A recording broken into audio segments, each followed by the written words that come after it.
ធ្វើម៉េចការពារចិត្តកុំឲ្យមានមេរោគចូលឬក៏កុំឲ្យសត្រូវមកបៀតបៀនចិត្តយើងបានចិត្តរបស់យើងហ្នឹងវាមានមេរោគឬក៏សត្រូវដូចជាថាភាពមួម៉ៅក្តៅក្រហាយល្វើល្វាយតុកសិចពិបាកចិត្តតបប្រមាល់អីចឹងចំណែនឈ្នាននេះអីចឹងទៅទៀតទៅអញ្ចឹងតើមានអង្គរៈការពារចិត្តគឺស្មារតីហ្នឹងតាមដានការពារចិត្តហ្នឹងបើចិត្តទៅណាស្មារតីហ្នឹងទៅជាមួយបើសិនជាថាចំណែនមកប្រាប់ភ្ញៀវអត់ល្អមកភ្ញៀវខូចមកចំណែនខឹងស្អប់អាគុំលវើលវាយហ្នឹងអញ្ចឹងប្រាប់ចិត្តថាដេញវាចេញអាហ្នឹងភ្ញៀវអត់ល្អឯងប៉ុន្តែបើឧទាហរណ៍ថាមានភ្ញៀវល្អមកឧទាហរណ៍ថារីករាយស្រស់ស្រាយមានមេត្តាទឹកចិត្តល្អមានការតស៊ូមានបញ្ញាស្មារតីរឹងមាំ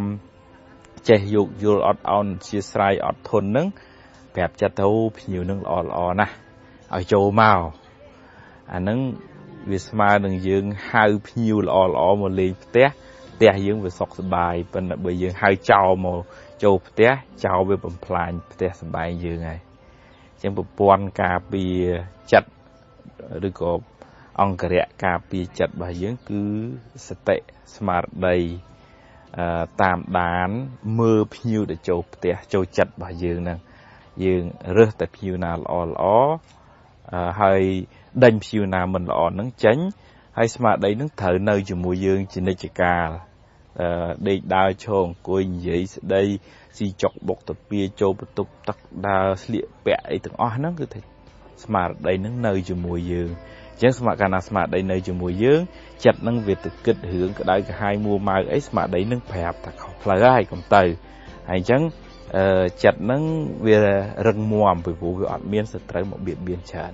អញ្ចឹងត្រូវប្រយ័ត្នប្រយែងការពារចិត្តខ្លួនឯងទើបរស់នៅបានសុខអនុមោទនា